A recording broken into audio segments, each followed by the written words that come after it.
я проводила сессию, я не смогла. Да. Хорошо, работает, да? Будет еще одно видео от UN Women, там приветственное слово. Тоже вы будете запускать, да? Да, я тоже ее сюда, в этот, вставлю. Я хотела здесь ее поставить как видео, но она не дает мне ставить, поэтому я ее открыла у себя в драйве. О, я параллельно теперь слышу и YouTube у вас. Сейчас. Да? YouTube запустили да? уже? Это мой. Все, да. Просто на YouTube уже. Вот Рустам готовит.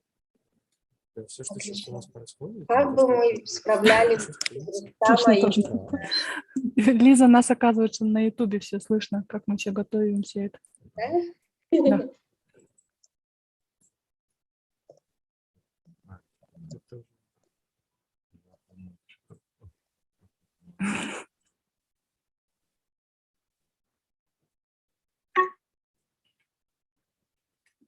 Вы одно видео попробовали, теперь второе, да, попробуйте? Или они все одинаковые? Нет, мне Динара Кусейн еще не отправила. Да вы что? Ага. Я жду до сих пор. Вы в библиотеке? Да, я на Circulation. Так. Все, да? Да. Когда закончится, просто завершите все? Все. Спасибо. Спасибо. Угу. Она сохраняется аж потом, да? YouTube сам тоже сохраняет. Hi, Kelly, how are you? Hi, sorry, it took me a moment to hit got it. Good to see you. Sorry if I'm interrupting. I want to test my background and stuff, so sorry to interrupt. Sure, no problem, please, yes. Hello, Yerden. Welcome to the seminar. Thank you for being here. Hi, Yerden. Hello. Hello, Kelly. Thank you. Have you received the background? No. If you are okay with this, then fine. I was sending the background to all of the speakers so you can have the how to say, unique background. All of you can be there. Maybe I just need to check it. Can I say with my background? No? Of course, sure. Yes, no problem. Thank you. Sometimes it doesn't show the white, so I'm in white shirt. There will be a ghost of my hands. Yeah, sometimes, yeah. By the way, this seminar would be streamed on library YouTube channel as well and kept there for a while. Yes. Great, nice to hear that. Here is the link for in case if you would like to share it further. So we still have time. Let me tell you the number of, the order in which you are going to present. The first speaker would be Maksat from the UN Women Kazakhstan. Then Grace, you would be the next after Maksat. After Maksat, we will have Aydar Bek. I hope he will join soon. Then we will be talking to Almira later, and then Yerden, you go then. After Yerden, there would be Olga Moon. She is from Young Researcher Alliance, I think. Yeah. So yeah, this is the order of our speakers. I will be telling anyway, so don't worry. Okay, can you repeat again? I am number 3? You are the fifth. Fifth, okay. Yes.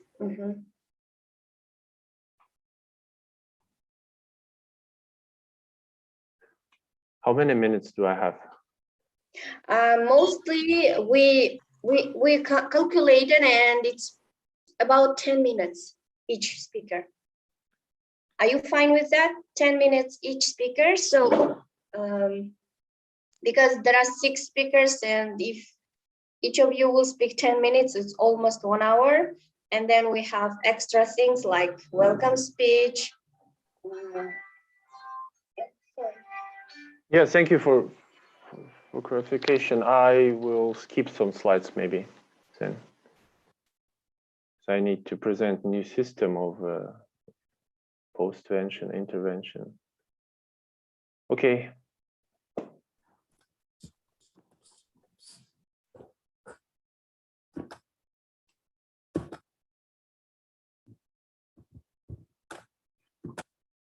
No, it's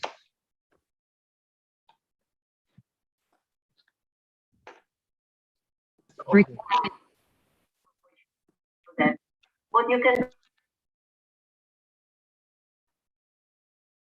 Hello, Dinara. various activities on digital platform. Доброе утро. Доброе. Доброе утро всем.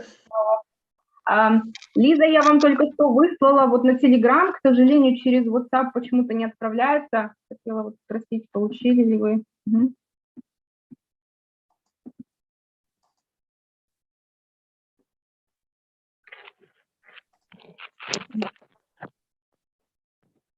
Здравствуйте, Лиза, я вам выслала на Telegram. Хотела спросить, получили ли вы, почему-то не отправляется.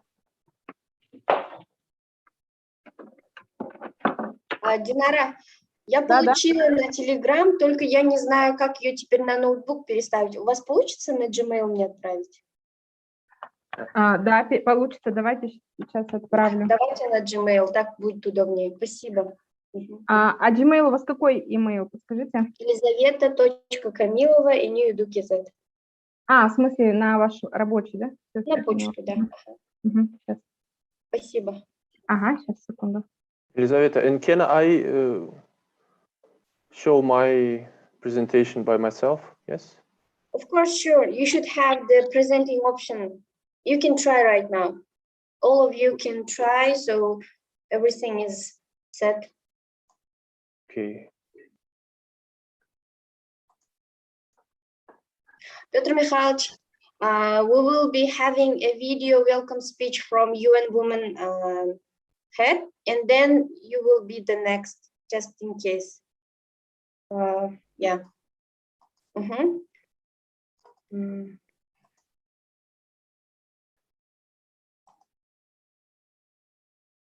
I can check, yes, my presentation. Yes, please check, Yerden. Can you demonstrate your screen? Yes.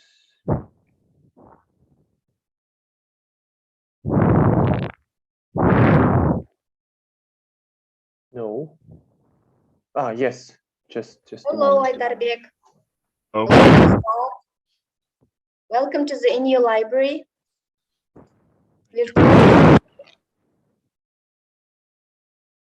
Maksad, you will be the first speaker today, and after the welcome speeches from our heads, I will give you the stage and let you know. Now we are just testing if our speakers can demonstrate their screens, share the presentations.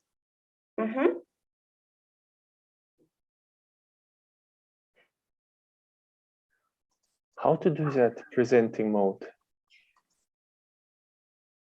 F5. There is a button near the share, present, on the top of your screen. Yeah. Okay.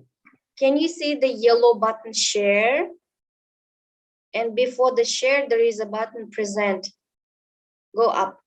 Look, yeah. Go to the right. Yes. Okay, yeah. To that side. Present. Thank you. Great.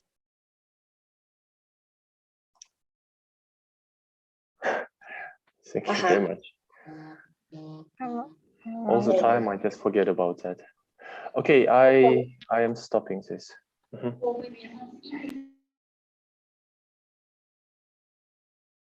Hello, Aydarbek. Sorry, my microphone was turned off. Can you hear me? Yeah. Hi. Good morning, everyone. Здравствуйте, коллеги. Ерден, Петр Михайлович, Айдарбек. Hi, Kelly. So nice to see you all. Thank you so much for joining today's event. Morning.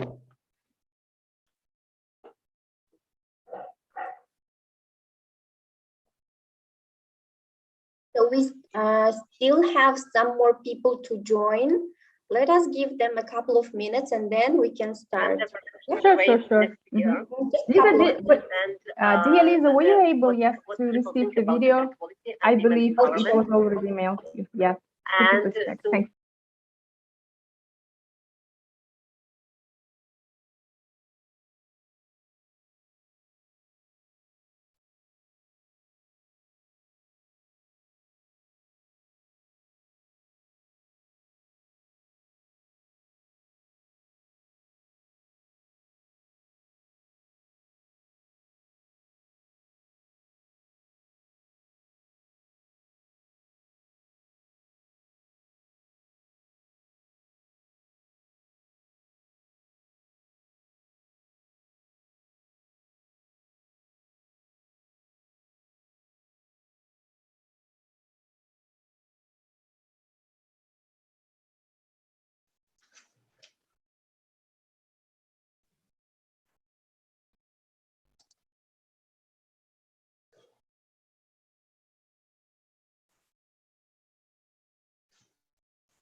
Hello, yes, we will be starting soon. We have more than 20 people registered to the event, so let's give them one more minute to join us. I hope they will be joining us very soon.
Okay, so I think we can start already. Let's begin from the beginning. Good day, dear SafeU seminar participants. My name is Елизавета Kamilova. I'm an expert manager at the reference office at Nazarbayev University Library. And today we will have this SafeU seminar. As you may be aware, the United Nations is marking the 16 days of activism against gender-based violence from November 25 till December 10, 2021. Under the global theme set by the UN Secretary General's Unite campaign, Orange the World, End Violence Against Women Now. According to the UN Women, nearly 1 in 3 women have been abused in their lifetime. In times of crisis, the numbers rise. As seen during the COVID-19 pandemic and the recent humanitarian crisis, conflicts, and climate disasters. In order to contribute to the campaign, the annual library with the support of UN Women has developed the SafeU seminar today. And as a result, we have invited different significant speakers from UNU and other organizations, including UN Women, Gender Consortium of Nazarbayev University, which is also assisted with the seminar organization, Young Researchers Alliance, Nazarbayev University Health and Safety Department, and NU Counseling Center. So I think we can start the seminar already. And in this regard, I would like to introduce you to the video of the welcome speech from Maria Datsenko, the UN Women representative to Kazakhstan. So here is the video. I hope you can hear. I'll make the volume to the maximum. Good morning. It's an honor to greet you on behalf of UN Women Kazakhstan at this important event dedicated to the campaign 16 days of activism against gender-based violence, and sincere appreciation that you decided to join this campaign and to act now and act together. Just a few words about the campaign. Despite the adoption of the Convention of the Elimination of All Forms of Discrimination Against Women by the UN General Assembly in 1979, violence against women and girls remain a huge problem worldwide. Today, only 2 of 3 countries have outlawed domestic violence, while 37 countries worldwide still exempt rape perpetrators from prosecution if they are married to or eventually marry the victim, and 49 countries currently have no laws protecting women from domestic violence.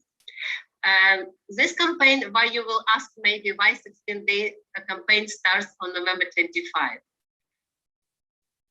Women's rights activists have observed 25 November as the day against gender-based violence since 1981. This day was selected to honor the Mirabal sisters, 3 political activists from the Dominican Republic who were brutally murdered in 1960.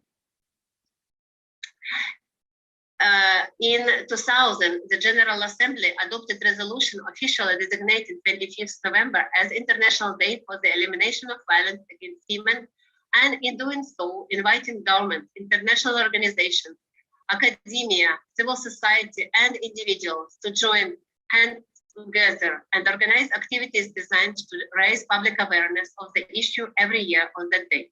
The campaign runs until 10th of December. 10th of December is International Human Rights Day. So this is symbolic, but I would like to remind all of us that it's not just this 16 days when we should talk about gender-based violence. The whole year around, I would like us to unite our efforts and act to prevent, act to support, act together, and act now. what you will ask, what actually you can do. What we can do, raise awareness, talk to your family members, talk to your friends, talk to your community, talk to your students about gender-based violence. Again, explain that it's not just physical violence, it's emotional, it's psychological, it's very different sorts of violence. Also watch for the early warning signs. If you hear some suspicious noises in your building near, maybe there is something going on with your neighbors, ring the doorbell, offer support, record, save in your phone numbers of police, special forces of police, numbers of shelters, so that you could help potential either survivors of violence or people who might miss these numbers, or you might call these numbers. Watch also among your extended family, among your friends. The statistics is really horrible. One of every 3 women during her lifetime experienced violence from her partner. Statistics is really bad. And what is also worrying that around 40% only ask for help. You imagine 40% only.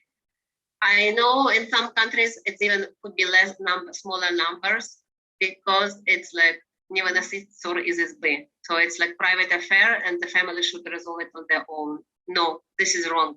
Explain this to people, that it's better to ask for help, ask to help, psychological help, social help.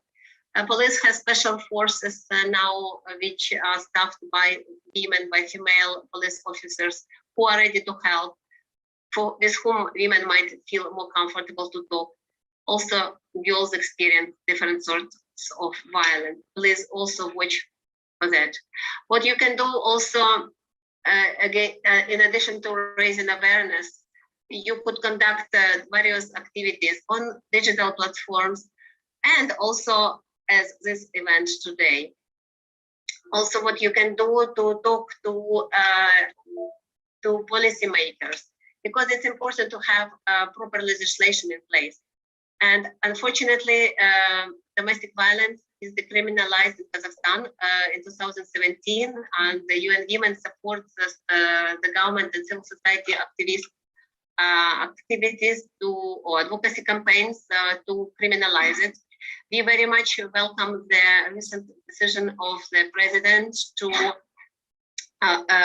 start actualization of the concept of gender and family policy until 2030 of the Republic of Kazakhstan. And we very much appreciate that the working group, which is organized under the Ministry of Information, has many civil society experts. It's important to work together. And you as academicians, as researchers, could provide statistics, could provide data, could explain how to collect data, to collect it systematically, to do researchers, to find the best roles, to help the government and the other experts to find the best world practices and see what could be implemented here in Kazakhstan. Work with the members of parliament, work with the government to provide the share results of your researches. That would be very important and helpful. Very much hope that during this event today, you will brainstorm at potentially what new forms of researches, what new researches could be done in these areas, what ideas could be proposed to the policymakers. That will be great. I also would like to let you know that we are planning to conduct a gender perception survey next year to understand what people think about gender equality and women empowerment. And that survey findings of this survey will be used to better strategize. We'll share the findings, of course, with the government and other partners to better strategize, to use its findings for strategies, policies from national to local levels, and to also know stereotypes, because patriarchal norms and stereotypes often serve as obstacle. And I would like to use this opportunity to invite you to visit the exhibition of art installation, which we organized together with our partners from the Canadian Embassy and UNFPA at Keruin. It's called Ordinary Objects, обычные предметы, but I will say they're not really ordinary. These objects, each of them has its story, tragic story of survival of gender-based violence. You might think that ordinary cup, it's not just a cup. This cup was used to hit a wife or to throw it on a child.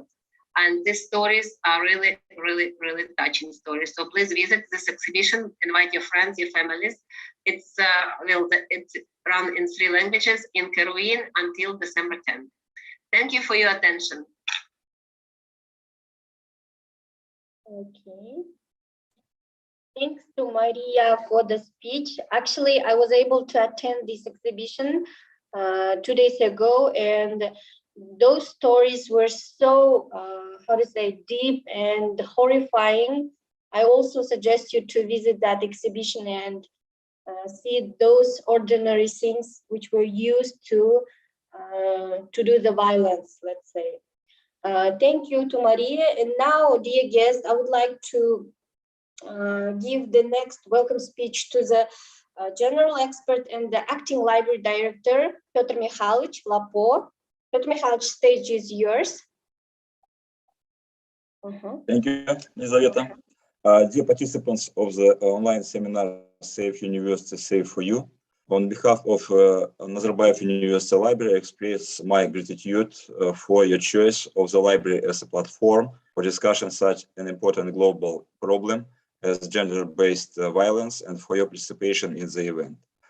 Ignorance and misunderstanding are the cause of many problems and tragedies in people's lives, and the mission of the library in society is to exclude ignorance and misunderstanding between people through their enlightenment, based on introducing them to the intellectual, spiritual, and emotional heritage of previous generations, which is stored in the library in the format of print and electronic publications, as well as providing them with opportunity for impartial, open, and productive communication between people of the current generation. The fact that the United Nations gives the solution to the problem a global dimension and ensures participation in its solution at the local level instills confidence that the problem will be solved in the near future.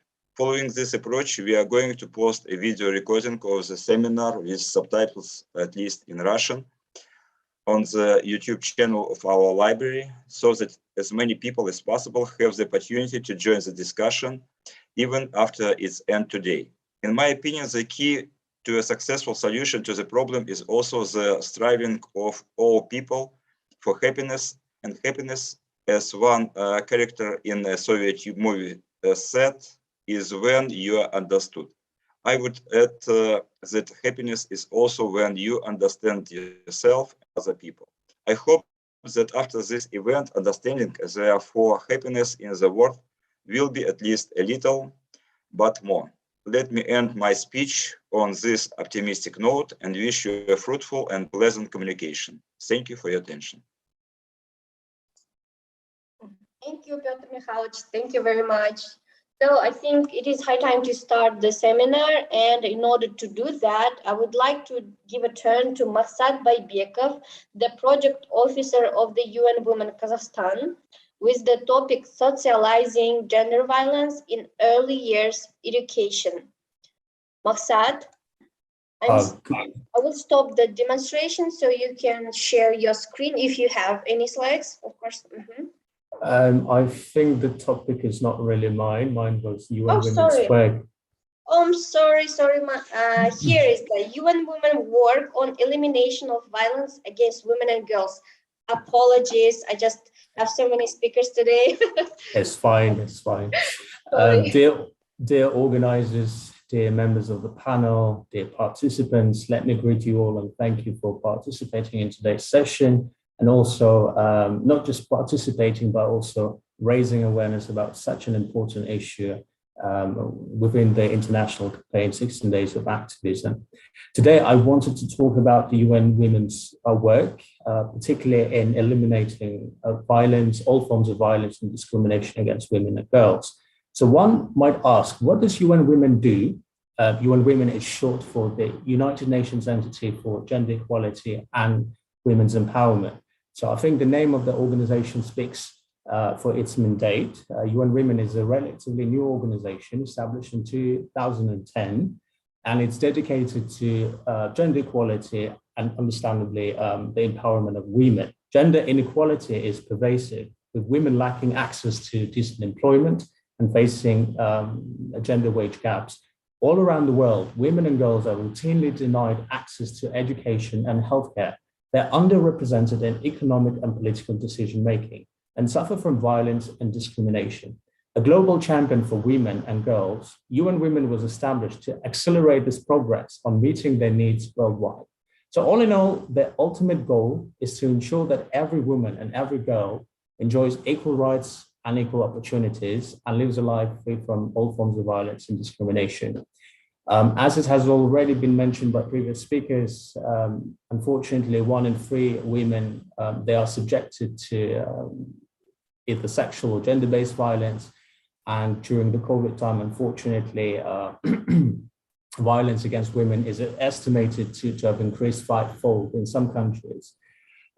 So the global cost of violence against women is estimated at approximately 2% of the global GDP, or $1.5 trillion. So what does actually UN Women do in Kazakhstan? I think this is more interesting, yeah? What programs and projects we do.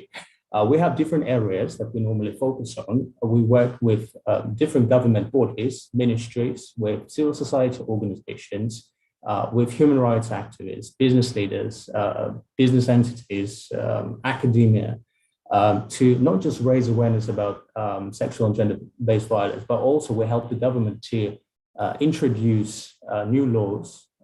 That's a legislative work to introduce or to amend existing laws to ensure that it's gender sensitive. We also build capacities of relevant government officials to ensure that they provide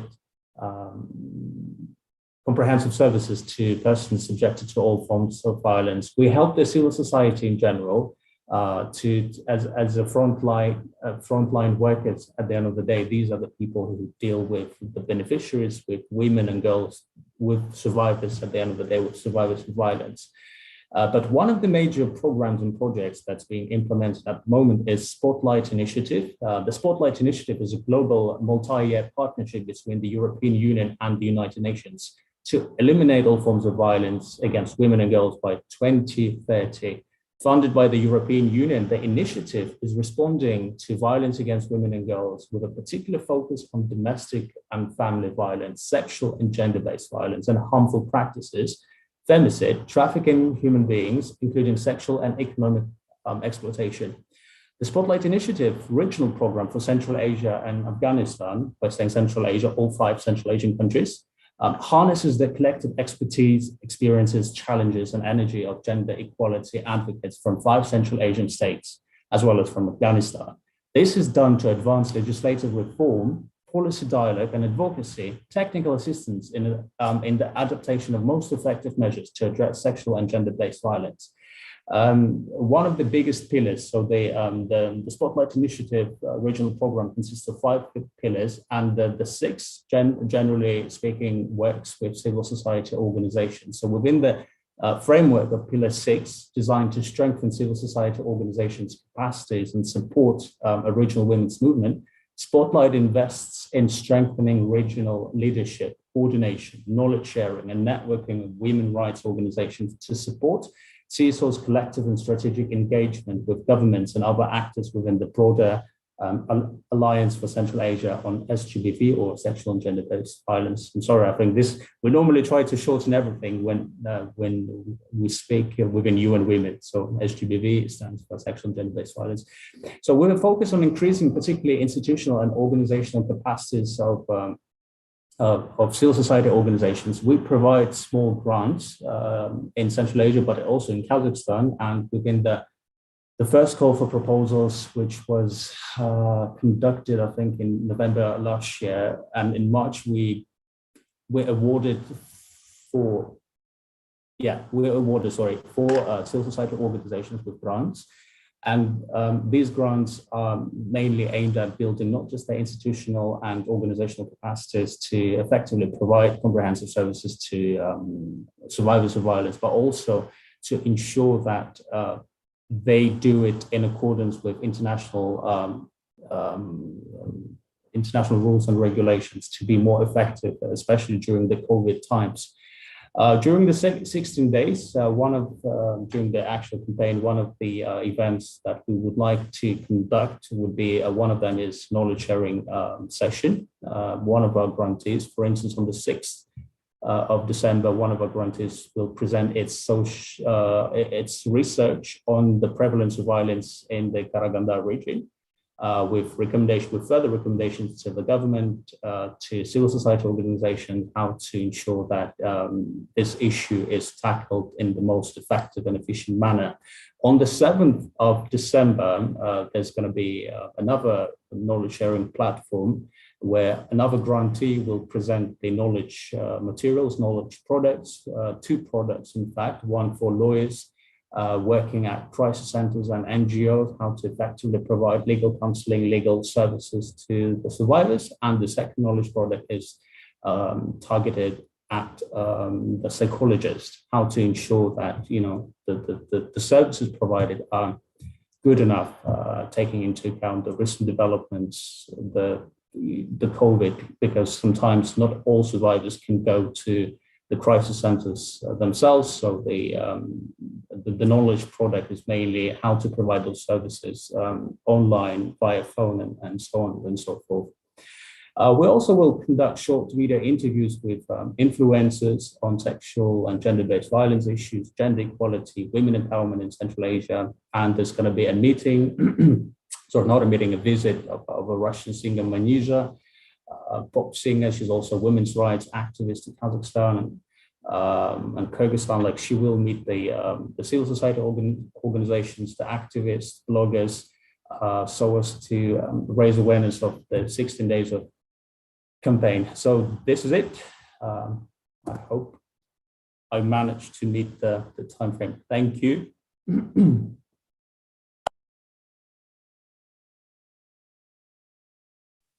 Thank you, Maksat.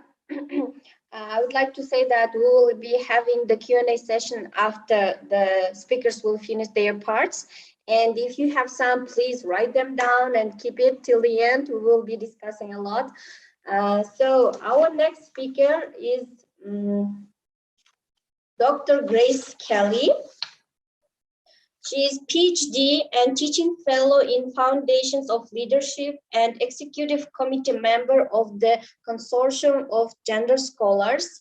And she will be talking about the socializing gender violence in early years education.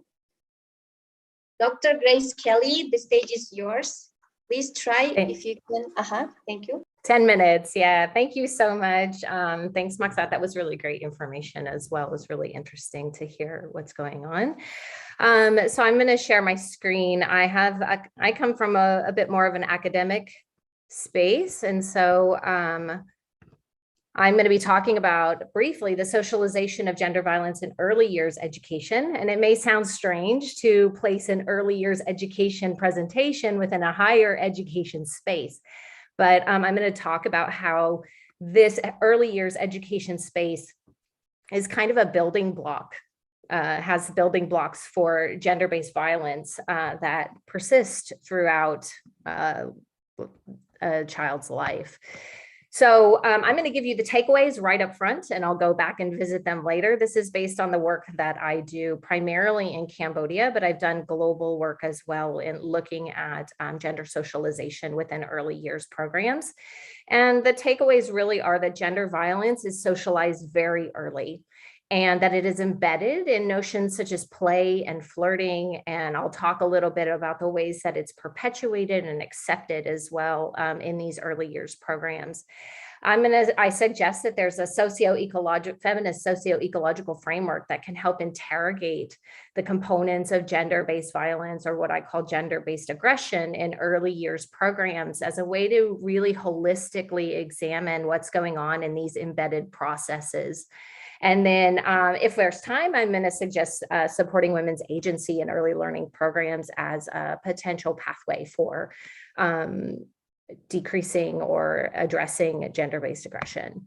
So as I said, I work in the Cambodian context, though I do have experience in global settings as well. And so the Cambodian context provides early years programs that look very similar to other contexts: home-based, community-based preschools, state preschools, and then the early years context is really up through primary schools. And so while my research is really in the Cambodian context, it's also very applicable across contexts. And so a little bit about Cambodia is they experienced in the late 70s genocide with the Khmer Rouge. The Khmer Rouge completely dismantled their education system. All schools were closed. About 1/4 of the population was killed in this genocide. And so it really has taken decades and decades of rebuilding the education system. And within that, they have started to really have several decades of gender equity work and, and embedding gender equity within their programs. So to start with, I'm going to talk about a term called gender-based aggression in primary schools. And I use the term gender-based aggression because when I went to look at gender-based violence in these spaces, it was really overt and I won't say extreme, but like they were really looking at things that were particularly violent, abusive. And I was seeing things in primary schools that suggested that actually less overt situations were also related to gender-based violence. And so I went with the term gender-based aggression to describe overt and covert processes of violence at any level or amount, because in the early years, you see that there's a focus on extreme or extreme harm. And so then also that these things are gender-based aggression is intentionally and unintentionally committed, so that you can look at the social processes that are embedded within schools, and that it really focuses on the gender norms. So the individuals are subjected to gender-based aggression based on gender norms and unequal power relations within early education spheres. And so it's socialized in early years education, but it's overlooked, and it's a very overlooked space because it's really seen as something that young children maybe are not able to perpetuate. They're not able to create. They're also, maybe they're too young to be actually perpetuating what might be violence. And so a lot of times the gender-based violence that is looked at in schools is really like corporal punishment, and it's sexual violence and things that that just means that the less overt processes are overlooked. And so my research looked at things like play and flirting, and the way that becomes normalized as something that young children do, but that could be the building blocks for gender-based violence. And so some of the things that I found in my work in Cambodian schools is that teachers and students themselves were kind of brushing off and normalizing aggressive play as just play. They're just playing. But when you look at it from a power stance, from a power perspective, you could see that they were actually really perpetuating some of the things that begin to be rooted in gender-based violence. And that really their play, pushing, shoving, kicking, excluding from certain spaces, is really power and physicality. And it's really was a way generally for boys to dominate spaces and to be able to be aggressive and to push these ideas of gender-based violence onto girls. And teachers were also part of that dismissive attitude, in which it was seen like, oh, they're just playing, so I don't see why I should intervene. They're just playing. And then as I looked at grades 1 through 6, and so as I moved up in the grades, play moved from, oh, they're just playing, to, oh, they're just flirting. They're just flirting with one another. And what we were actually seeing was that Boys were blocking space for girls. They were standing in front of them and not letting them leave classrooms. They were pushing them into spaces where they then boys could dominate. They were hitting girls, flat out hitting them, but this was flirting. Oh, teachers would say, well, they're just flirting with one another. They like one another. But when you ask the girls, they didn't like it at all. They didn't view it as flirting at all. They felt that they were being dominated and abused, and they felt scared of the boys. And so we found that this normalization of gender-based aggression was really embedded in the notions of play and flirting, and then was overlooked. And therefore, as it became overlooked, as boys really asserted power and physicality and their boundlessness, they didn't really have many boundaries. They could go outside the classroom, they could go out into the playground freely. Then we watched how girls talked about accepting that gender-based aggression as just part of their school experience. And we saw that they started to accept that gender-based aggression by seeking safety in the classrooms. And so they would go where teachers were nearby because there was no monitoring of the playgrounds. So teachers were generally in the classrooms or in the library, and they would go where they felt safe, where they felt that they were away from boys' aggression on the playground, into spaces where they would draw, because that's all that they could do there. They would color. And so then the teachers started to look at this as, well, that's just what girls do. Girls like to be in the library drawing.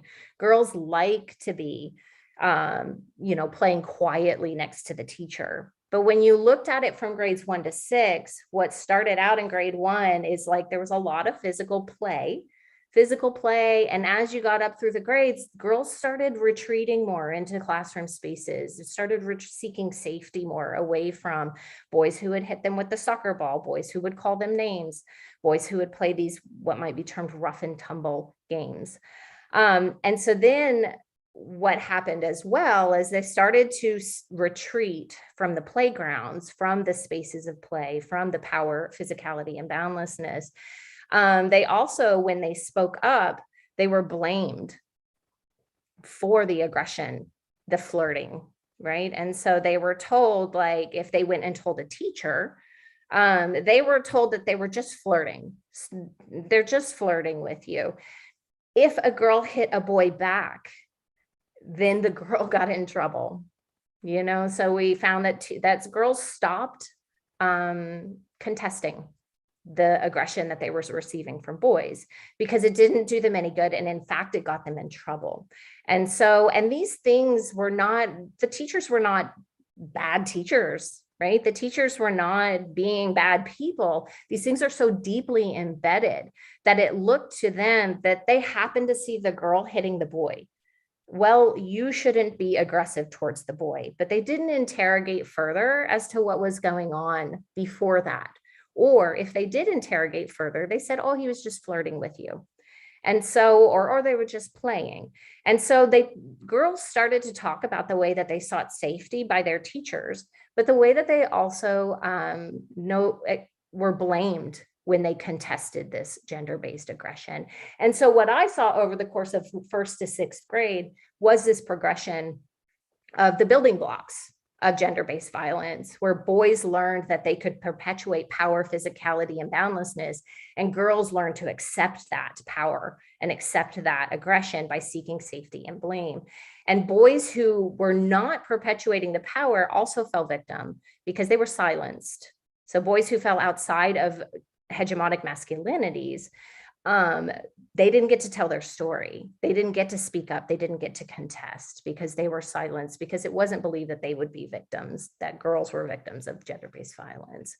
And so I only have a few minutes left. So I have a feminist socio-ecological framework that I've worked on in global context to really start to look at gender violence in early years education and gender socialization in general. And so one of the frameworks that we work from often in an early childhood setting is a Bronfenbrenner or socio-ecological framework, in which you encompass many levels, not just the child, but the family, the schools, the organization, the community, and the policy. And then you take that and look at power, knowledge, discourse, and the social construction of gender as a way to interrogate power dynamics and gender violence at all of these levels with a feminist lens of power, knowledge, discourse, and social construction.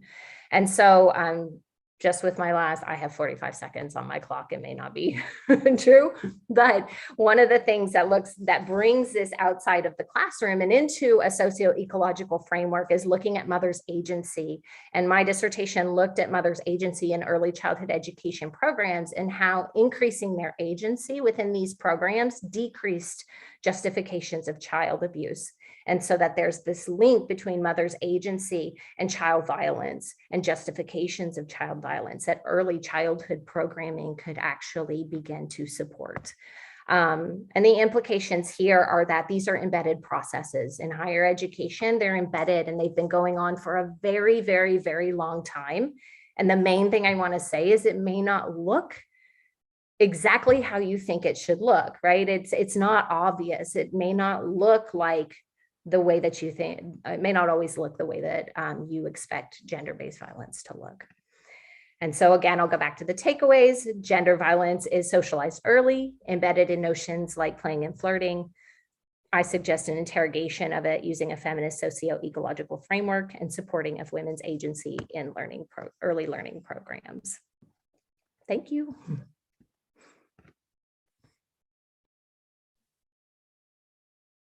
Thank you very much, dear Kelly. Thank you, Dr. Kelly Grace. This was really interesting and really sad, actually.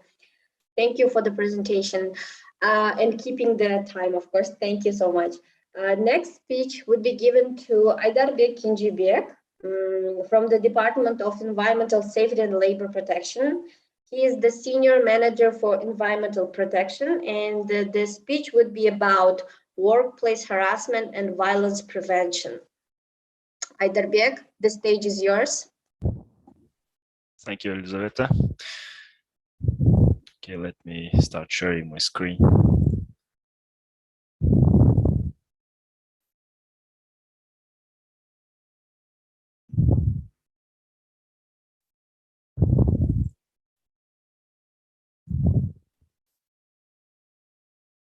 Can everyone see my presentation? Yes, we do. Okay.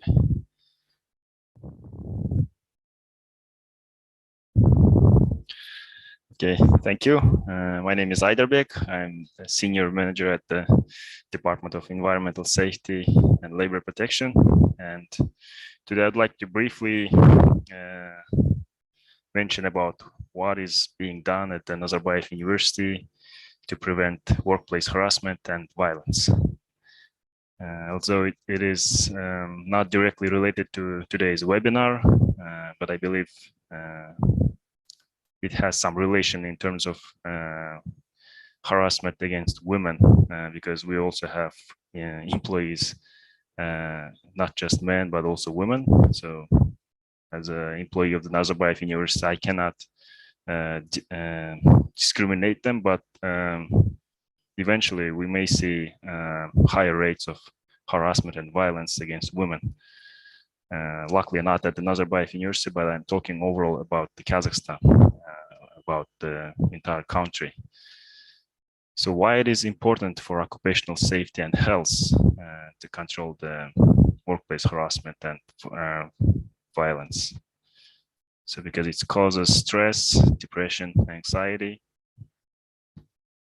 And as a result of that, we may see low productivity, loss of motivation, other resulting health problems such as diabetes, or could be obesity.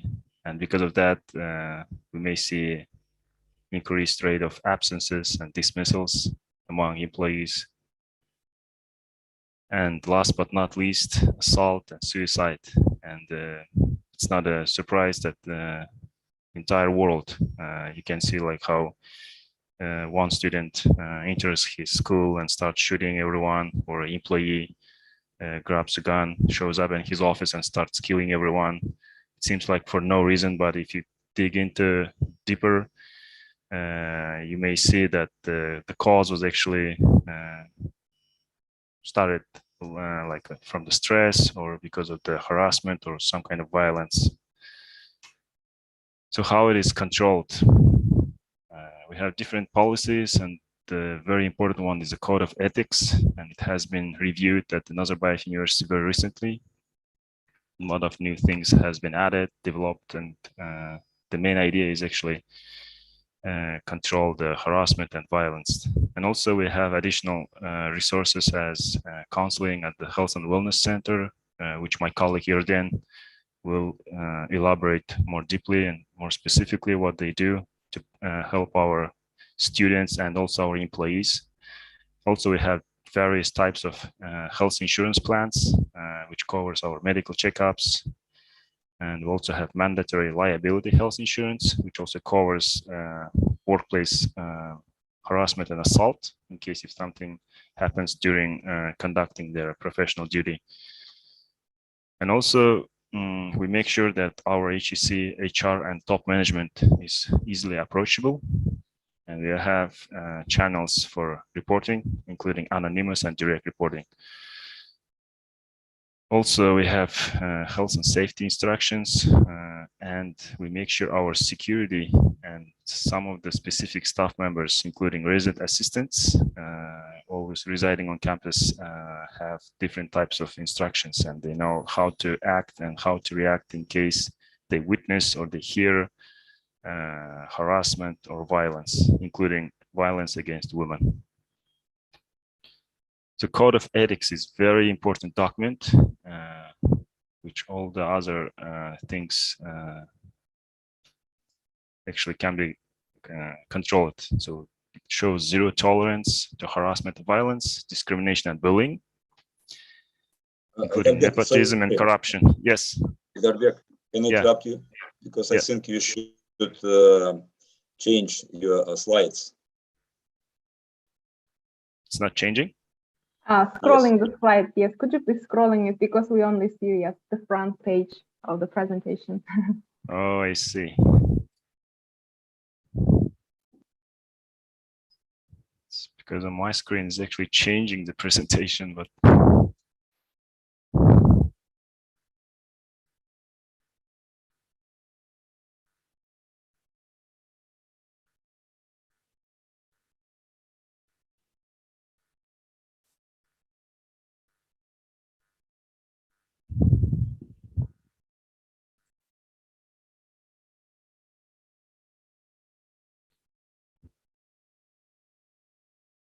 does it change?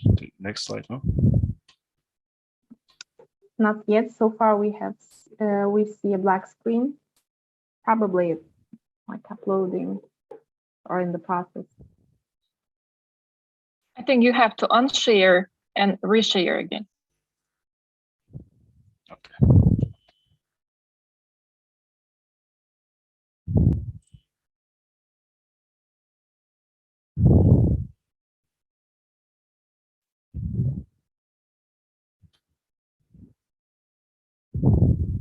Yes, we see the front page.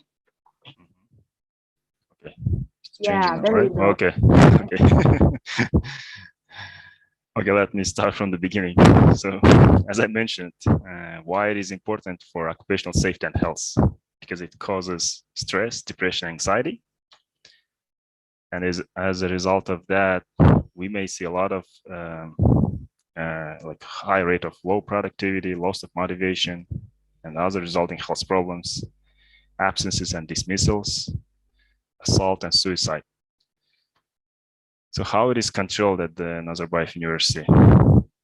We have Code of Ethics, which has been recently updated, renewed. A lot of new things has been added and developed further. Also, we have Counseling Center, Health and Wellness Center, which I just mentioned. My colleague Yerden will explain it more further with detail, what kind of work they do and how they help NU community. Also, we have voluntary health insurance, medical checkups, which can help us to reveal the stress, depression at the early stage if we see it among our employees, or among our students. Also, we have mandatory liability health insurance, but this type of insurance is actually more related to the safety of the employees during their conduction of professional duty. So, could be security staff member, it could be library staff member who are prone to assault at the workplace while conducting their professional duty. Also, we have channels for anonymous reporting or also direct reporting, and approachable HEC, top management, and HR members. Also, various types of instructions depending what kind of position our employee takes. If it's a security member, they have to be very careful who they are allowing in, especially in our on-campus dormitories, residences where our staff members live, family members live, and also students. The Code of Ethics is a very important document which we rely on during the resolution of the conflicts. So it shows zero tolerance, and it's highlighted in this document. And it shows zero tolerance for harassment, violence, discrimination, and bullying, nepotism, and corruption. So when incident takes place, we make sure proper investigation takes place. We don't take any sides. We make sure we take neutral position. We listen both sides and take proper decision. Also, if the case is minor, we try to make the mediation and make sure reporters are not retaliated after the case has been resolved.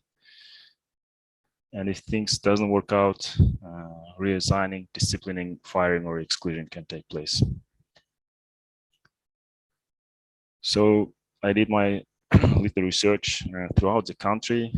Here is a link that I referred to while conducting my small research. And the most common situation where women experience violence is actually either toxic relationship or domestic violence.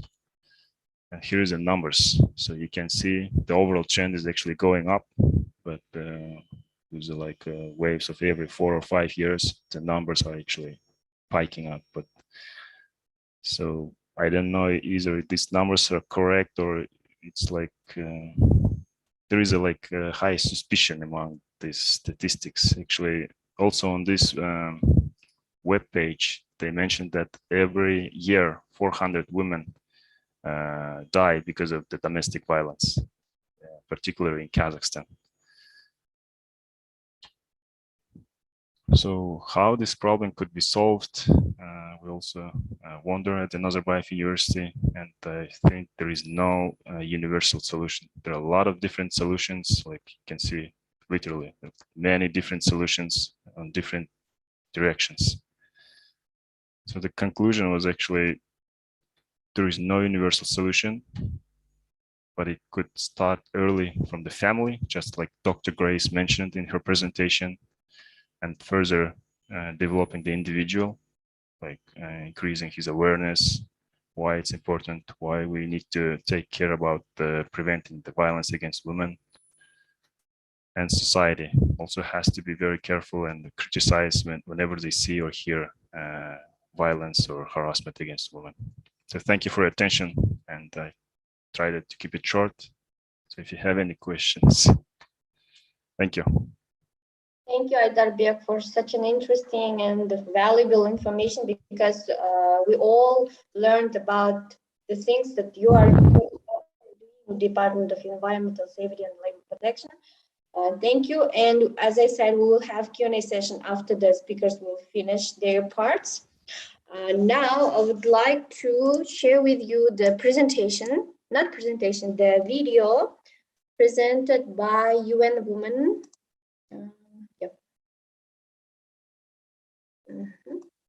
Here. I hope you can hear this. I'll make it maximum. This the video presented by UN Women, and it is about the campaign Orange the World. Please.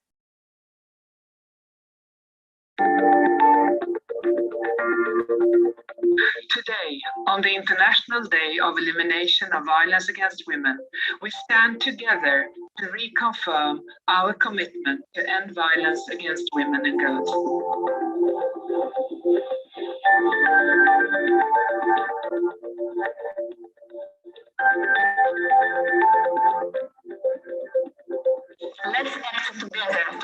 violence against women and girls now. Act to end violence against women now. Jetzt handeln, um Gewalt gegen Frauen für immer zu stoppen. Agissons dès maintenant pour mettre fin aux violences contre les femmes. Termination korrespondativ handeln wir jetzt, um Gewalt gegen Frauen zu beenden. Agiamo subito per fermare la violenza contro le donne. Stop geweld tegen vrouwen. Nu. Há que agir agora para pôr fim à violência contra a mulher. 여성에 대한 폭력을 중단하기 위해 지금 행동합시다. Stop violenței împotriva femeilor. Zastavte nasilje na ženách teraz. Stop voldet mot kvinnor nu. Agissons maintenant pour mettre fin à la violence faite à l'égard des femmes. Hareketlenirken zorluk tombalık tıklatıyor maksadında hazır. Hareketine. І аби покінчити з насильством проти жінок зараз. End violence against women. Act to end violence against women now. Act to end violence against women now. Arrêtez la violence contre les femmes dès maintenant. Остановим насилие в отношении женщин сейчас. Act to end violence against women and girls now.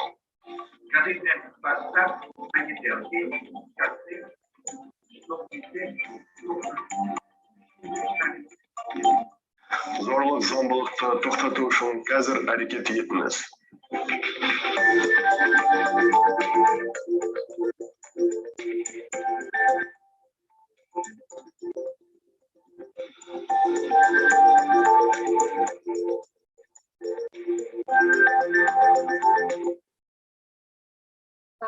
Thanks to UN Women Kazakhstan for such a powerful video.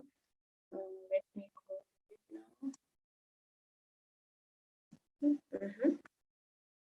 And we can move our seminar further. And I would like to ask Almira Tabayeva, the PhD student of the Graduate School of Education, also the committee member of the Consortium of Gender Scholars, with her topic, which is gender-based violence in higher education of Kazakhstan and Uzbekistan. Almira, can you try sharing your screen? Okay. Good morning, everyone. So do you see it? Yes, we can. Thank you. Okay, just a second. Let me make it bigger. Okay. So, hello everyone, I'm Almira. I come from Uzbekistan and I've been residing in Kazakhstan for the last 8 years. At the moment, I'm doing my PhD in education at Nazarbayev University, and I'm also a committee member at the Consortium of Gender Scholars. So in the framework of UN Women's Global Theme for this year's campaign and based on my current PhD, which is about female graduate students' challenges in balancing multiple roles of motherhood and academia in Kazakhstan and Uzbekistan, today I decided to link it to the gender-based violence in higher education and to talk about it. So, do you see the next slide? Yes, Almira, yes. Okay, so gender-based violence is intrinsically linked to gender gap in higher education. The term gender-based violence encompasses many different forms of violence, like violations and abuse, gender-based harassment and sexual harassment, verbal and non-verbal harassment as well. So why this gap exists? There are two main factors for that. First is family care, where women are considered to be more responsible for their children's education and household works. And the second is discrimination in studying and working environment, including the underrepresentation of women in higher education leadership positions and recruiting practices. So these two factors are accompanied by the absence of gender-based, maternity-based, family-based policies, which was even worsened by the pandemic, increasing the gender productivity gap. So here I've prepared a very good comparative analysis how the Uzbek and Kazakh women are portrayed in higher education which is called as gender paradox. So I will shortly speak about the revolution of women's higher education status. So pre-Soviet era, as you see on the slide, the Central Asian women had very different lifestyles and status. While Kazakh ancestors had nomadic lifestyle in which women enjoyed relatively more freedom and were more active and stronger and more emancipated than compared to the women of the sedentary culture of neighboring Uzbekistan. And Kazakhstan integrated and converted to Islam quite late, while Uzbeks had Islam much earlier. And their women were more submissive and religious based on their historical lifestyle as a sedentary life. And during the Soviet education policy achieved almost 100 literacy in all around the Central Asian countries. And as they promised, they have achieved gender equality actually in higher education by having 50% of women by 1980s. And Kazakhstan remained more secular, while in Uzbekistan there was unveiling and liberalization of women in 1927, because until that time, all women were totally covered. It was not in Kazakhstan, though. So after independence in 1991, when Kazakhstan initiated private higher education, Uzbekistan decided to keep them under the government, which resulted in less number of women in higher education. Though the population of Uzbekistan was twice more, the number of higher education institutions were twice less in Uzbekistan, which means that there was no equal access for women for higher education. So recently, after the daughter of the current president has started being very active promoting gender equality in education, with this attempts, at least they have achieved 37% of women in higher education, while in Uzbekistan it is 54%. It means that women are overrepresented, but they are underrepresented in STEM fields. So why gender paradox? Because women tend to take very feminized fields and with low wage, and they are underrepresented in key positions. So what kind of gender-based violence exists in Kazakhstani higher education context? Unfortunately, there is no statistics or data on this issue. And the patriarchal values and gender stereotypes have been more widespread in higher education. Of course, Nazarbayev will be exclusion after the previous presentation. I'm talking about mainstream universities. So as you see, women take only 24% of higher education leadership. And in 2016, there was concept on family and gender policy for 2030 that was approved by the first president of Kazakhstan, which is meant to reduce stereotypes in education and employment and combat violence against women in order to fulfill its commitment to global gender equality initiatives, including the Convention on the Elimination of All Forms of Discrimination Against Women, as a result of which 60 elective courses on gender equality were introduced in 38 higher educational institutions. However, how they are being taught, how they are being enacted is unknown. So it means that there has to be a policy evaluation after some time in order to evaluate the effectiveness of this policy. So what is untold about gender-based violence in Uzbekistan higher education institutions? It's a bit, worse in this part, as I explained it from historical point of view. Uzbekistan's gender equality is very low, and though Uzbekistan ratified the Convention on the Elimination of All Forms of Discrimination Against Women, the law was not accepted. Unfortunately, up to the date, the government is reluctant to adopt anyhow this law on women's rights, as the promotion of such rights is very contradictory to the state policy of preserving national values, which sees women as subordinate to a man, considering them as housewives and mothers. And while browsing the university websites, I came to know that there is not a single woman in the Ministry of Education and in higher positions. They were all men. And recently, there has been a very awful incident in one of the universities in Tashkent, where the deputy dean tried to rape a third-year student in his office and then pushed her out of the window from the second floor when she began to call for help. And this girl found some courage and talked about this incident to the whole country. And the daughter of president, who is a social activist in promoting gender equality, she noted that this sexual harassment in higher education institutions is a big problem in Uzbekistan. And this incident is only a tip of an iceberg, which means that there are many similar incidents that are not being told because we also, in Uzbekistan, there's also a very traditional consideration that people think that it is uyat, which is translated as shame. So they prefer to keep silence in some conservative societies of the country. And there's another interesting fact about hidden and masked sale of student brides at Uzbek universities. So you might be wondering, what is that? Because it's very alien to Kazakh traditions. Okay, as per Uzbek traditions, there are many, I don't say that all, but majority of the marriages are arranged by the parents.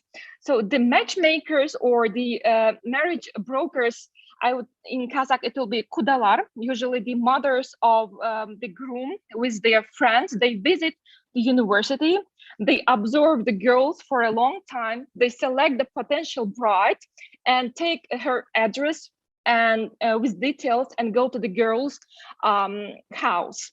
And after having negotiation with girl's parents, and if they find it, the groom fine, they can even arrange the wedding without the consent of girl. So it means that it results in a forced arranged marriage. Isn't it a gender-based violence in higher education? So why do the administration office allow that kind of things, considering it as tradition? So there are some recommendations to improve the situation.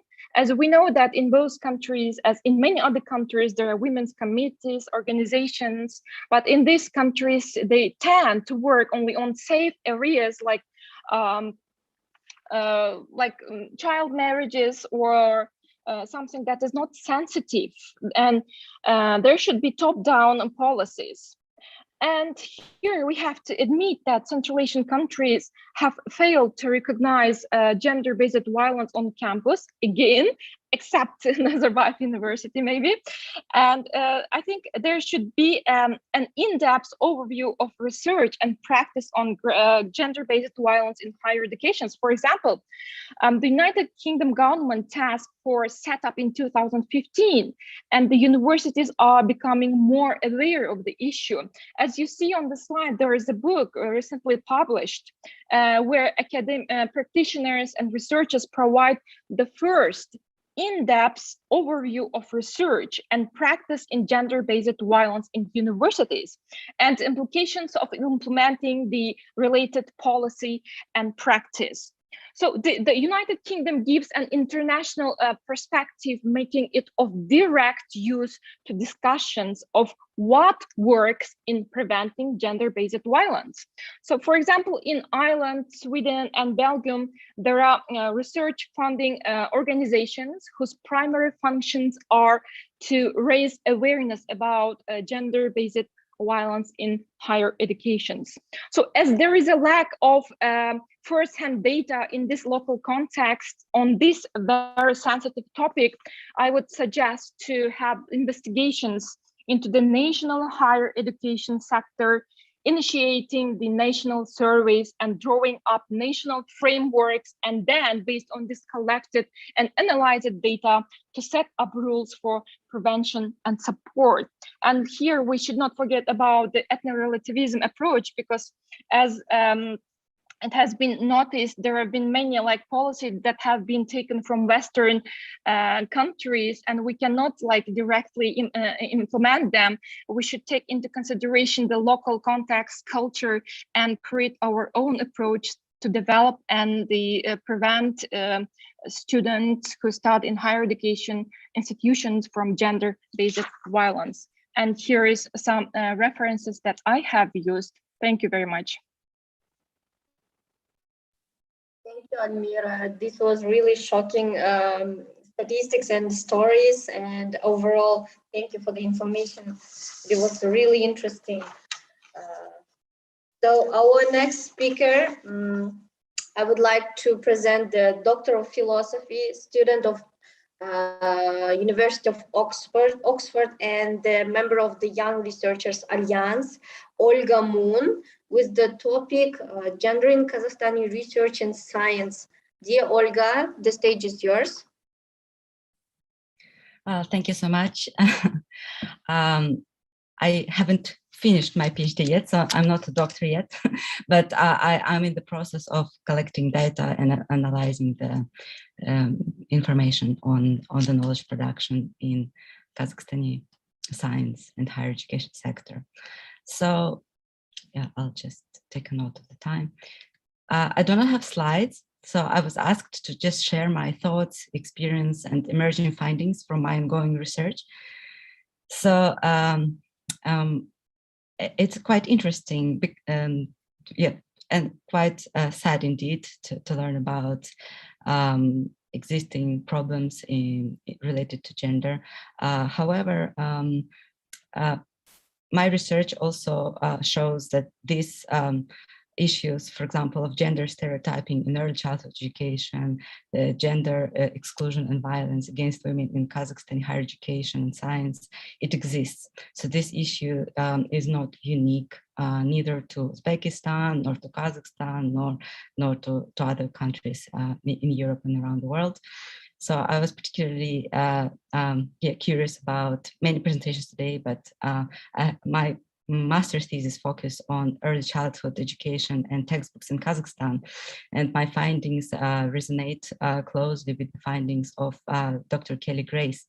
Even though her findings are in Cambodia, my findings in Kazakhstan and Kyrgyzstan show that the depiction of women and girls is exceptionally stereotypical. Men are presented as battlers and as strong. Girls are presented as sensitive, as helping mothers with cutting vegetables, cooking and clearing, gender play. All those pictures are present in Kazakhstani textbooks, both old and new. Those representations are very resilient. They're being practiced by teachers in schools, even though I of course, would welcome more research and evidence on this topic. But you know, how academics say, anecdotally, I'm just observing what's happening in schools in Almaty, and it's quite shocking. Teachers normalize gendered behavior in private schools, in state schools. Girls are playing separately from boys. They are very stereotypically placed in the corner. Boys that play with girls are then stigmatized, are subject to harassment and bullying. There are severe cases now in Almaty at a private school where a boy was beaten up just because his play patterns were different from the expectations of the patriarchal society. And of course, it is important to understand that Kazakhstan is a culturally important context in a way that we can't create these essentializing binaries of some women or communities or scholars saving others, or creating these discourses of being backward or anything like that. However, we have to recognize that these practices exist. They exist across all educational levels. New research on secondary education and secondary school curriculum by Dr. Naureen Darani, for example, shows that these stereotypical representations of women and men persist in secondary school curriculum. They just published an article on this topic. So there is really a mountain of evidence in curriculum studies with a focus on Kazakhstan that shows that these inequalities and problems persist, they do not, of course, disappear in higher education. More than that, even though my research focuses on epistemic injustices in science and research, so basically I'm looking at the knowledge production cycle of academic knowledge in Kazakhstan. When I conduct interviews with around 65 academics from different types of institutions in Kazakhstan, because my research focuses on social sciences and humanities, many of my interviewees are women. So when I ask them questions about, for example, testimonial epistemic injustice, or to describe how they work, for example, on creating knowledge or developing academic articles, many women share examples of extreme harassment, violence, and bullying. And in the context of Kazakhstan, it's quite particular, because women describe ageism from the side of senior leadership and, for example, discrimination based on the career stage. Let's say early career researchers are subject to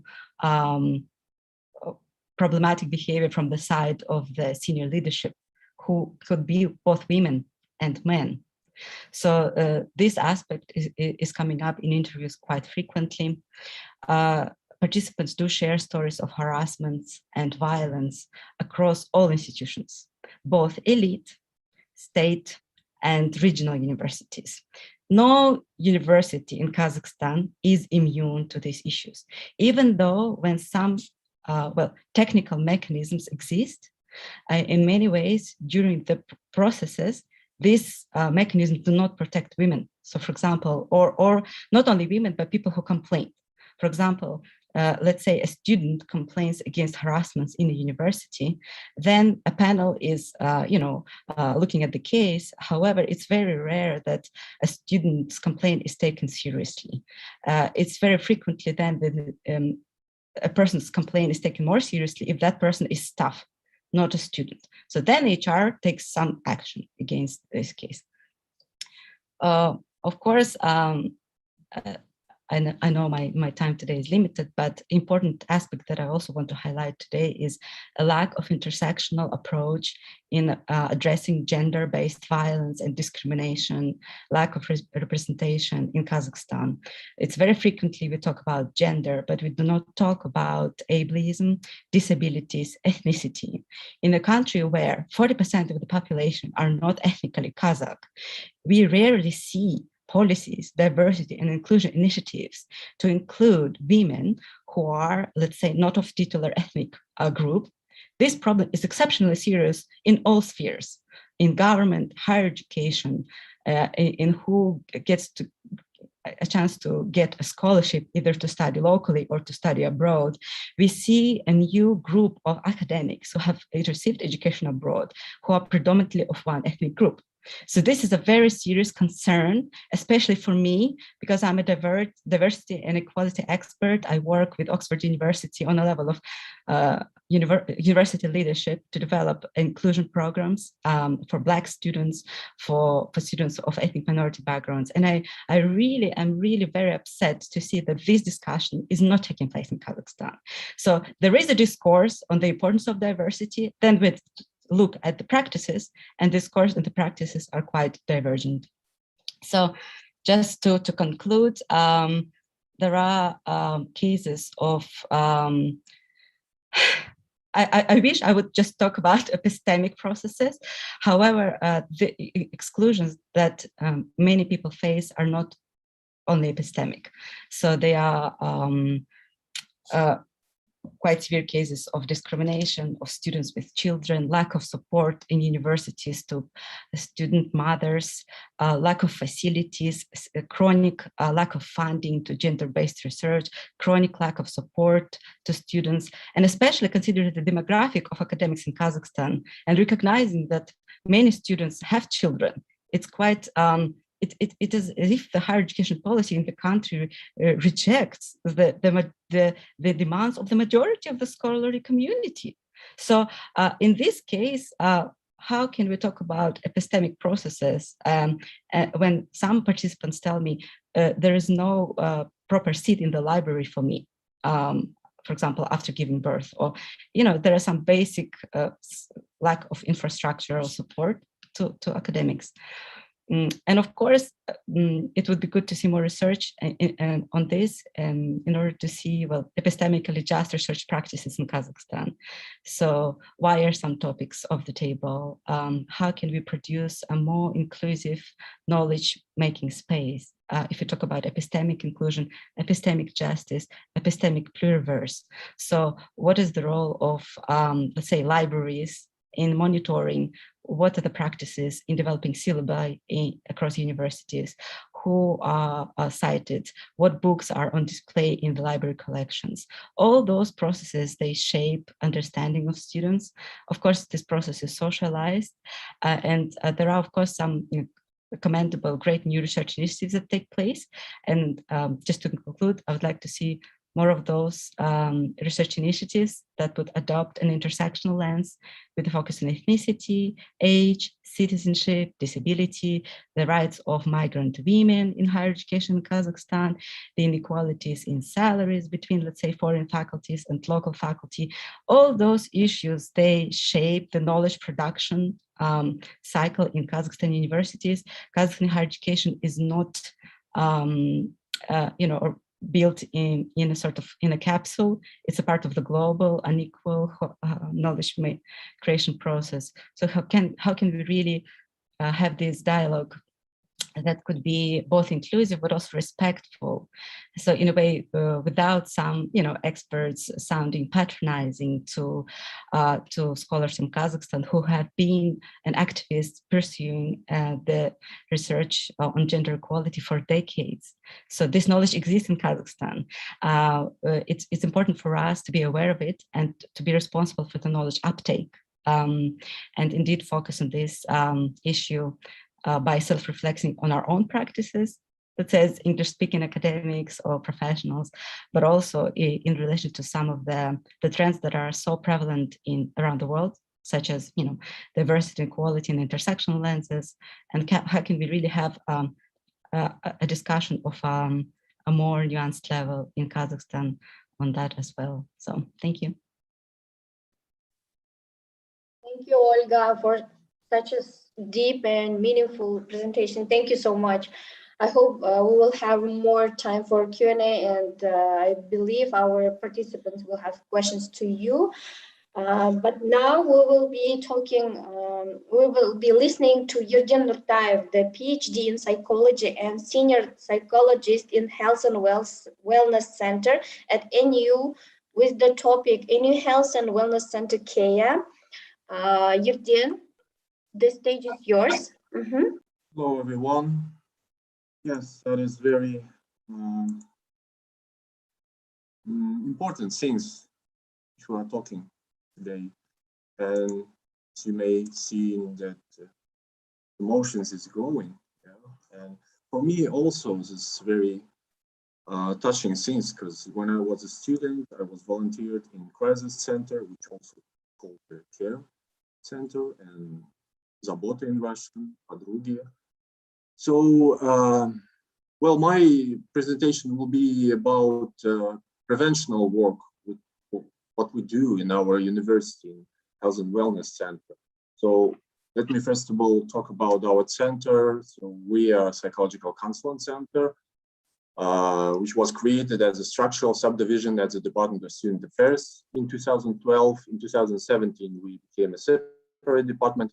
In February 2021, integrated in the newly established Health and Wellness Center, reporting to the Vice President for Medicine.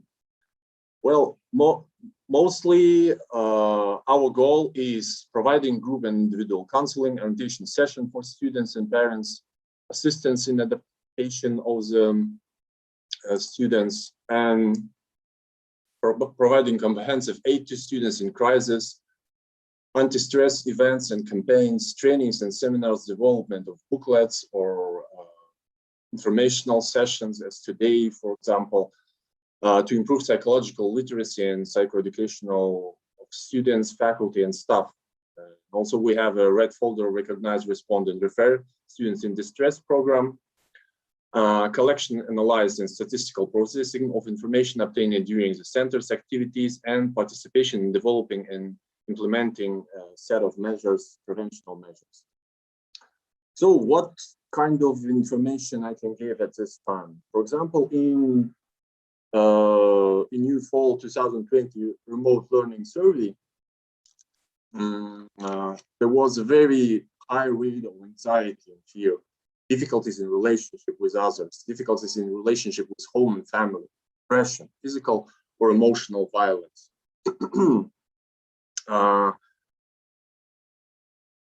As you know, it was a time of pandemic. So as these numbers show that we have a lot of deep and long-term difficulties, which we need to work not just time by time, but systematically.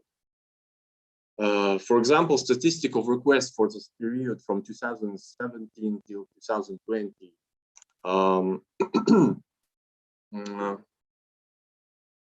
You can see the very high rate of individual counseling in 2020. It almost increased in 52%. So mostly we was working in individual consultation format. We work with our strategic partners from Wisconsin Medicine University, and they gave us very good and helping information. So here you can see that they show a number of problems which we was thinking to solve. So it was a long waiting time for psychological assistance. Our psychologist was able to work 24 hours because sometimes, usually, crises and psychological breakdowns, they are not at the working hours. Yeah. Functioning of the center is a private psychological center and focus on long-term psychotherapy rather than counseling. Low level of coordination of psychological services, medical, mental care, and other departments with Nazarbayev University. Insufficient of current crisis response system on campus level. Lack of specialists in the field of mental crisis response. Loss of employees, limited set of policies and procedures. What we can do, it is applying a clinic-oriented model of practice at Health and Wellness Center. So it means that we implemented a duty consultant. Duty consultant means that one of our staff member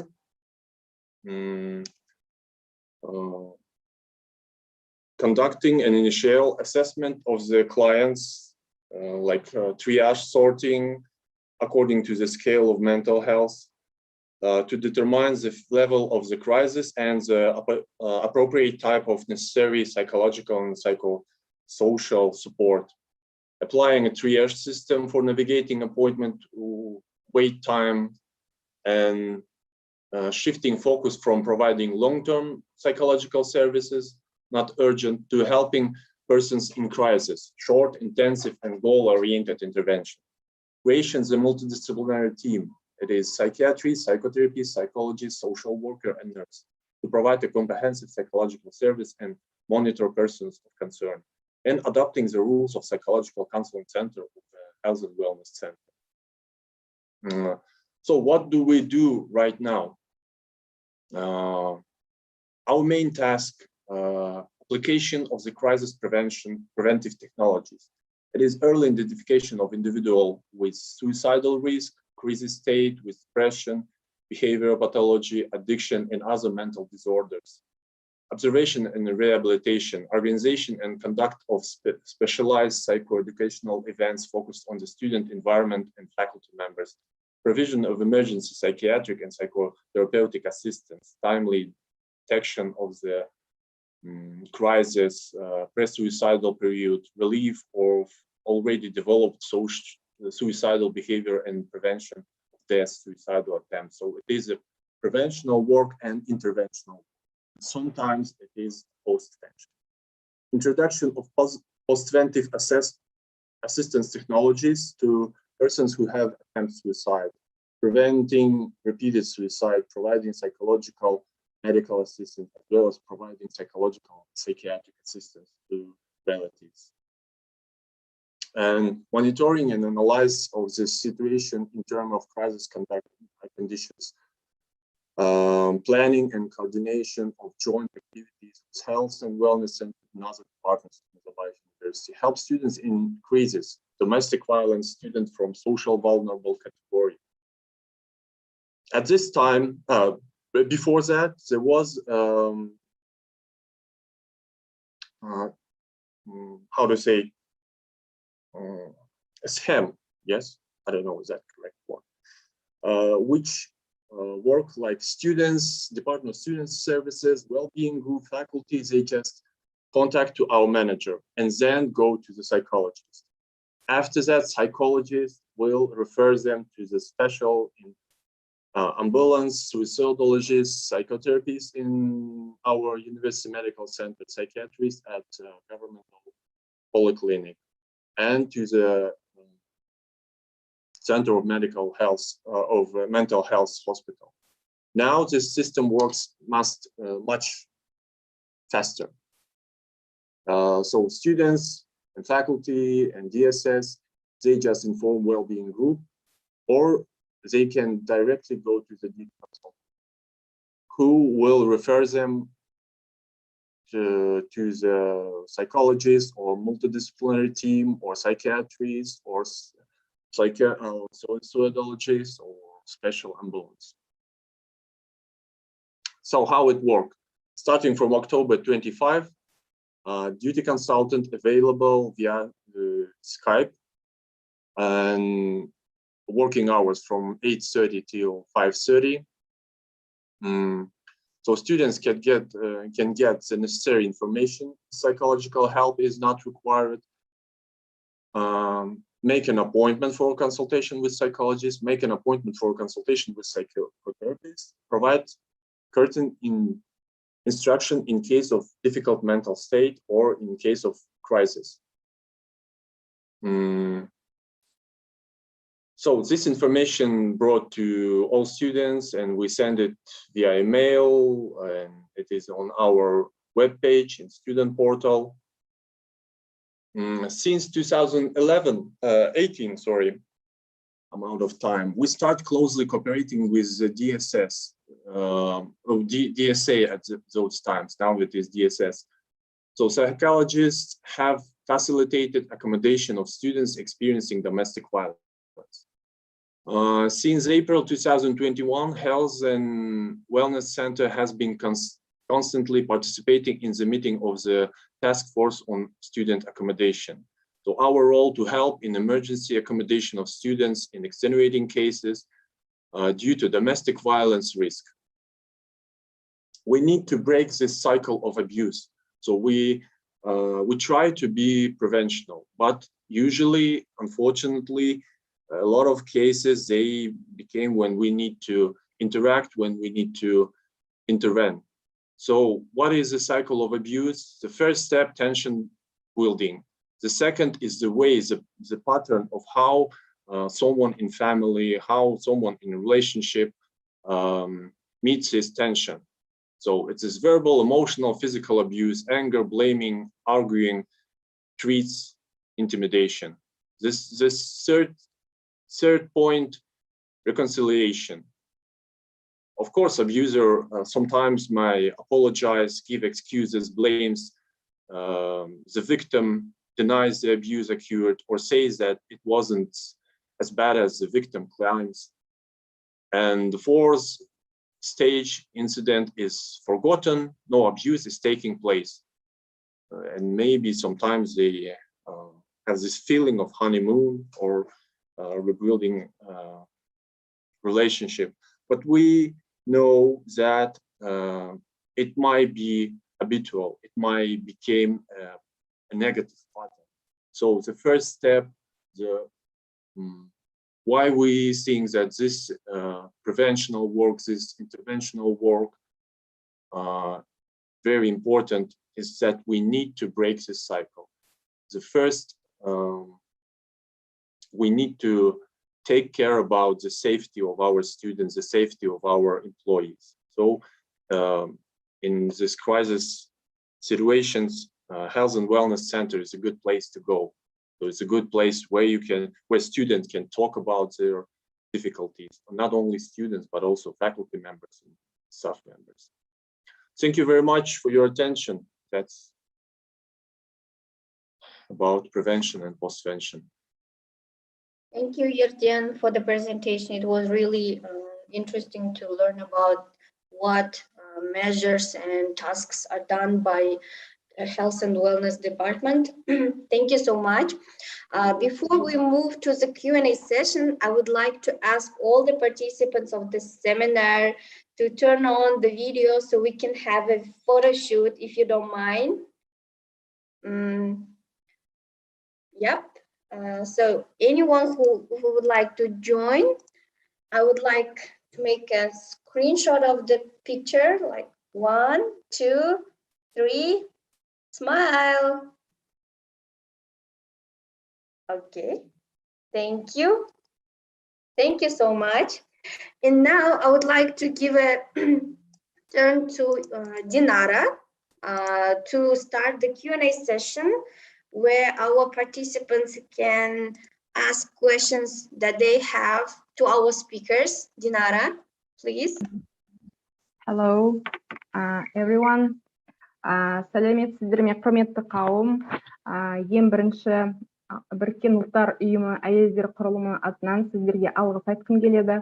Осы зорлық зомбылыққа қарсы белсенді әрекеттер 16 күні науқанына қосылып, осындай бүгін іс-шара жүргізіп отырғанымызда. Ең бастысы бұл семинардың ұйымдастырушыларына, яғни Назарбаев университетінің кітапханасы мен гендерлік ғалымдар консорциумына алғыс айтқым келеді. Hello everyone, thank you so much. I'm really privileged today to take part in such an amazing seminar. I was really impressed about the level of research and the quality of presentations and the professionalism of our speakers for today. Again, on behalf of UN Women Kazakhstan, I would like to thank Nazarbayev University Library and also Gender Consortium for organizing and hosting such a seminar, for taking a call actually for action and to join the global campaign 16 days of activism against gender-based violence here in Kazakhstan, in our country, in our capital city. Thank you very much. One very important comment. As an expert member of State Commission for putting changes and redeveloping the concept of gender and family policy in Kazakhstan till 2030, I would also personally ask you to share all your presentations and all your notes for today's seminar, because I would like also to share with my colleagues within this commission. Because right now under the Ministry of Information and Social Development, we are working hard on putting some changes. So I think maybe, yes, we still have some time to be able to make actually these changes.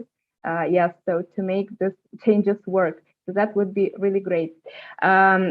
So before moving to Q&A sessions, again, I would like to everyone to join the campaign and to act now, because actually eliminating gender-based violence depends on everyone's action. I believe in it. Thank you so much. So any questions so far to our speakers? Any comments? You can just, raise your hand if anyone wish. Okay, my first question would then, let me take a lead. I have a question to Yerden. So I was wondering, are there any other mechanisms, for example, if at the counseling sessions with students, let's say, or with the faculty members or staff workers of the university, you learn about that people experience gender violence? So are there any mechanisms? What would be your further actions about reporting, maybe, I don't know, recording this? So thank you for your question. Usually, we work tightly, we work together with all involved departments. It is not only DSS, but also University Health Center. And the main strategy is work together. So I don't know if it would be, if it would describe the mechanism, but actually, like, you know, not to stand out. So the main thing is to work together. So if we can, I can just imagine it like working hand by hand. So I am holding about psychological situation with the client, or for example, with the social part of the client. My colleagues from DSS, they will help in other field, which are they more involved, which are they more aware maybe. So that's how work in hand, work together. Thank you very much, Yerden. Thank you. Elizaveta, you have a question, right? Yes, thank you, Dinara. I have a question to Maksat Baybekov. So the question is, can any citizen of Kazakhstan come to UN Women and ask questions, get the information? And if yes, how to do that?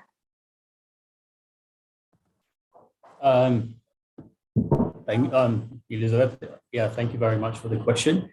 Well, given the current restrictions, I don't think that would be possible to go to the office anytime soon.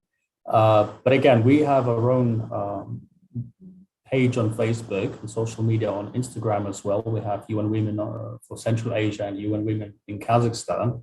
So if you have any questions, you can always address them. You can pose your questions there, and we'll be very much happy to answer your questions. That's one of the things. And second of all, we've never really done, please correct me if I'm wrong, we've never really done such sessions for the general public, but I think this could be a good idea to announce on social media, on our website, to all interested candidates about UN Women's work, what we do. So I will definitely take that into consideration. Thank you. Can I ask one question? Yes, sure. Good afternoon. This is Gulnora Muhammadiyeva. I'm a global gender lead with Aga Khan Foundation, based in Nur Sultan as well. Many thanks for this excellent webinar and lots of useful presentations. So my question is, I'm originally from Tajikistan, so I worked for a number of years in this region on gender issues, on governance issues. What I see is the disconnect between the research and evidence that the academic specialists, generate with the policy making process. So I really wanted to hear from colleagues, what are next steps in terms of the making sure that the findings of your interesting research is shared with the decision-making people in Kazakhstan or across the region. We heard a very interesting presentation from Uzbekistan, because in my view, this is what is lacking, especially when it comes to gender-based violence, to women's economic empowerment. We have a body of research kind of papers, etc., but to what extent it gets to the policymakers? Thank you so much. Thank you for your question, Gulnora. Yeah, I'm really glad you joined our seminar today. You might miss in the beginning, there was like welcome remarks from UN Women representative in Kazakhstan, Maria Docenko. So she mentioned, first of all, that on behalf of UN Women Kazakhstan, next year we're launching a gender perception survey, gender perception research, which will be like, very in-depth analysis about gender perceptions in the country. Number two, like Maria Docenko and me, for example, as colleagues, we're members of this state commission on putting changes to the concept, to the government concept on gender and family policy. And by the way, some of the speaker speeches today, actually we discussed it in the meetings as well, these topics. For example, there were like some speeches regarding some presentations regarding textbooks at schools, like about excluding like gender biases and gender perceptions in the textbooks, in the curriculums, even in even in primary schools, for example, in early child education. So all these issues actually raised and being discussed right now nowadays in this commission. So that's why I asked everyone and actually provided here my email, so you can email me anytime with all your suggestions. So I will make sure that I share it with the Secretariat of the Commission, which is actually run under the Ministry of Information and Social Development. On behalf of UN Women Kazakhstan, I would like to say that our organization, especially, we provide a strong advocacy again for criminalizing domestic violence, because a few years ago there were some changes put in our legislation. So most of this, most of these cases they were turned under administrative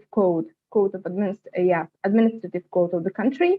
Now we insist on return them, put them back into criminal code. So all these actions and issues could be considered as criminal charges, as crimes, for example, not just only some minor misbehaviors, for example.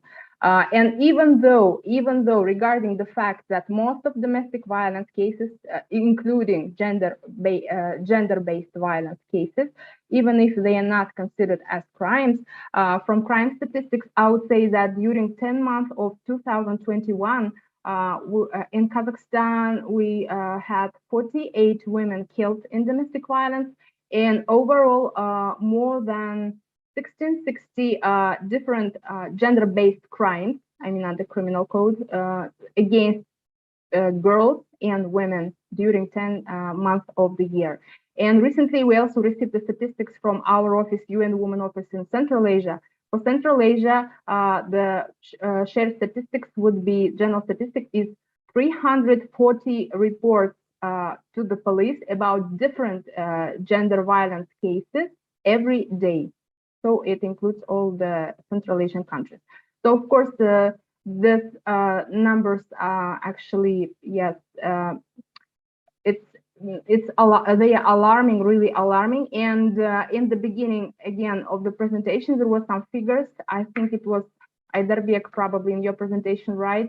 There were some statistics about gender violence, but I would say that this numbers like multiple during especially pandemic, because the pandemic deteriorated actually domestic violence as well as gender violence in all the countries. So Kazakhstan is not an exclusion, Central Asia is not an exclusion as well.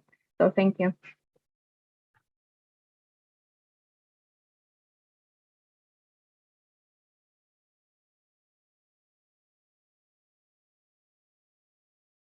Yes, Elizaveta. Yes, thank you so much.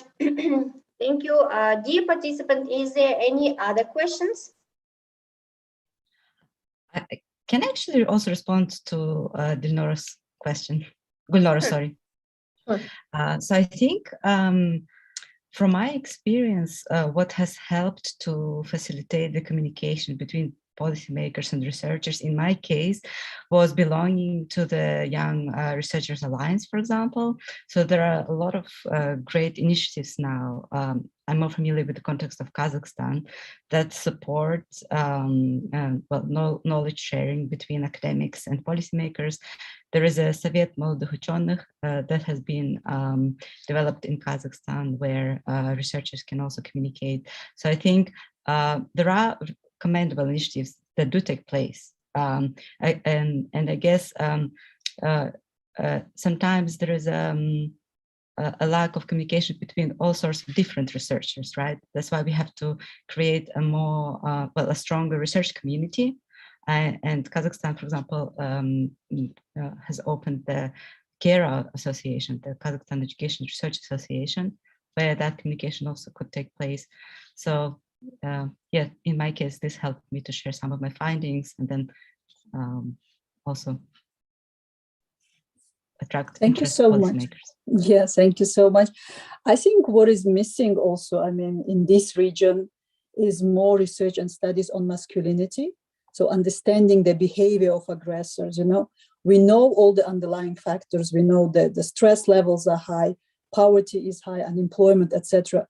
But I think COVID showed that the focus should be changed a little bit, you know, like trying to understand, first of all, the behavior and why this happens. And I think also COVID pandemic showed that it's not a private issue anymore. I mean, the last 2 years we hear more and more discussions and more kind of articles, at least in the newspapers, about and social media about the gender-based violence. So I think it's a big shift for our region, where it's quite a conservative, traditional issue, and it was until recently taboo to discuss even, only close family knew that the violence is happening. And we know that, I mean, at least in the case of Tajikistan, even if women goes to police, they don't record these cases, etc. So I see a big shift across the region, across all the countries, in terms of the criminalization, in terms of the awareness raising. And I'm really pleased with the new generation of activists. I think all these social media tools, it took this conversation to the next level, where it's discussed more openly and shared, etc. So really big thanks for invitation, and I really enjoyed all presentations. I can see Elizaveta raising your hand. Lisa? No, thanks. It was just left from my question. Thank you so much. Dear Maksat, you have a question, please. Not really a question. I know Yerdim in the chat asked me about the event that will be organized by our grantees with relation to the knowledge products for psychologists. I mean, if you could drop me an email, because we'll be sending out the invitation to the civil society organizations, relevant government bodies in the second half of the day. So I'll be more than happy to include you in the mailing list. Thank you. Thank you very much, Maksat. Thank you, Maksat. So if no comments and no questions, so please, Lisa, take a lead then. We are done with the Q&A session then. Again, I'm very grateful to all the speakers of today's seminar. I would like to thank and give you attributions, because this seminar is really thoughtful, meaningful, and gave so many insights and gave us some note on what things should be done. And in all of the presentation, we had some information to take action, an action. So thank you again, and thank you for participating and sharing your valuable time and knowledge with us. I hope this seminar will be held in annually, and we will meet soon, and we will have positive impacts of this seminar and other activisms. And thank you. The seminar is over. Thank you so much. And Elizaveta, I have one more suggestion before we go. Yes. For the next year, can you please invite one member from our HR department? Noted. Thank you so Because much. I think it's very important for them to hear what kind of problems our psychological counseling center and health and well-being center has, and why they have to be involved. Because they always stay aside, they're never aware of the situation. Thank you. This is noted. Thank you so much for the suggestion. We will keep it in our minds. Thank you so much, and goodbye. Bye-bye. Goodbye. Bye-bye. Thank you. Goodbye. Thank you so much. Bye. Bye.